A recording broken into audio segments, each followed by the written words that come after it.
This is AM Agenda. With me now, the Shadow Communications Minister, Jason Clare. Mr Clare, thanks for your time on this.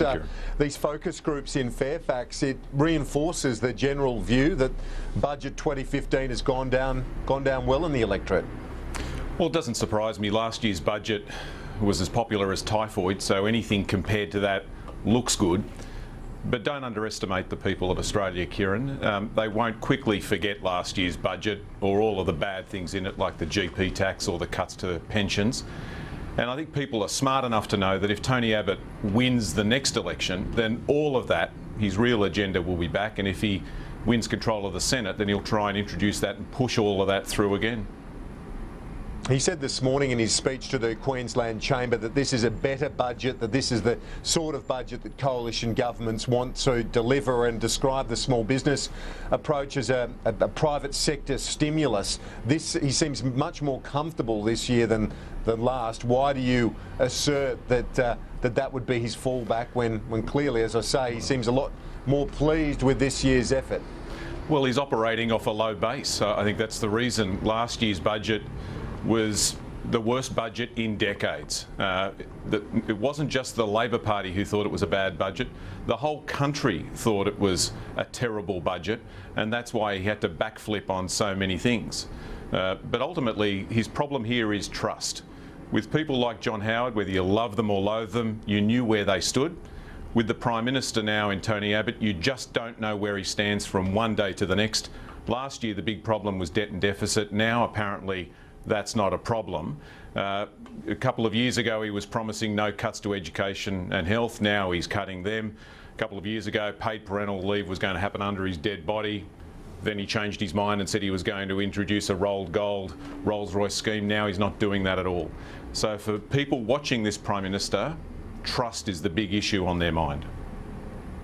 What about superannuation? This is something that Chris Bowen will argue today at the press club, that Labor will say bring it on if the government wants to fight an election on this issue. Are you really that keen to do that, given so many self-funded retirees affected by Labor's plans to increase taxation on their nest eggs? Are you convinced that it's electorally going to fly? Well, Kieran, the Labor Party is the party of superannuation. We set up universal superannuation under Paul Keating with the help of people like Bill Kelty, and it's not surprising that the Liberal Party is opposed to these reforms that we're proposing here. They've always been opposed to superannuation. They voted against it in the 90s. At the time, Tony Abbott said that it was a scam, that it was a sham. So I'm not surprised. But remember what superannuation is all about, Kieran. Well, superannuation is about making sure that every working Australian has enough money to retire upon. It's not about providing a tax haven for people with millions and millions of dollars. And what we're proposing is that if you've got $1.5 million in your superannuation and you're making $75,000 a year in interest, then all of that will be tax-free. But every dollar you earn after that will be taxed at 15 cents in the dollar. Now, I think that's fair. The Australian newspaper editorial a couple of weeks ago said that was fair as well. And given the research today in the newspapers that shows that superannuation tax breaks are going to be bigger in the decades ahead than the cost of the pension, then serious politicians need to look at this and do something about it. And the fact that the government's ignoring it, I think, shows that they're all about the short term and not about the long-term interests of Australia. Now, in the budget reply, the opposition leader spoke of the need to have students, Australian students, literate in coding and areas like that. That's the future economy. As the Shadow Communications Minister, what specifically is the vision here? And I guess, are you concerned, Jason Clare, that some of those positive messages, like the support for science, technology, engineering and maths students, that has been diminished, a bit distracted by the fact that there wasn't any significant save in the budget, any new save at least, that the opposition leader could have pointed to? Well, Kieran, this is really important stuff, and it's not about the next 6 months or the next 12 months. It's about the next decade and beyond. In the United Kingdom last year, they introduced coding from kindergarten up. And the reason they're doing that is because the jobs that our kids do will be very different to the jobs that we do today. And things like coding will be just as important as maths or English are today. We need our kids not just to be able to play the game, but to be able to make the game as well. And that's why we think, just like the UK, just like they're trialling in the United States and in places like Singapore and Canada, we need to introduce this into the curriculum. It was in the draft curriculum, Kieran, and then Christopher Pyne took it out.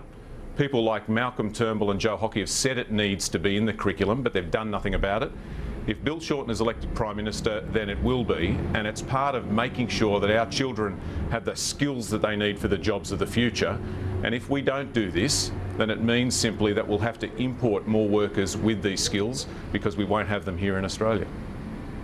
That's a positive message, but I'd put to you the last point of the question again, and that relates to the lack of any new save. I guess the government, the opposition didn't even have to come up with any new save, at least acquiesce to one of the government's proposed saves, like in regards to the pension. It just seemed to, Bill Shorten's speech would have had a bit more credibility if there was another savings measure detailed in his reply. Well, Kieran, here's the credibility. What opposition in the last 20 years has identified revenue measures like the ones we've done, which would deliver $20 billion to the budget over the forward estimates?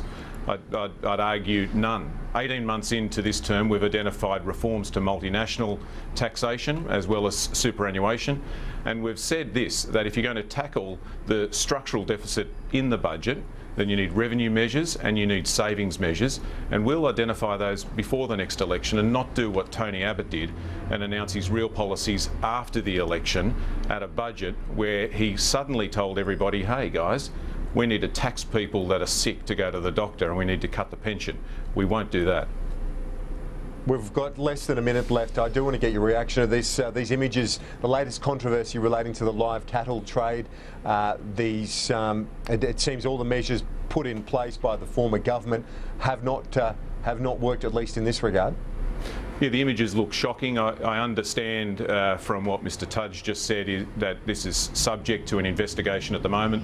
That investigation obviously needs to be expedited. If there are problems with the SCAS system, they need to be addressed. If people are doing the wrong thing, then animals shouldn't be sent to that abattoir, and they need to be penalised to make sure that this sort of thing doesn't happen again.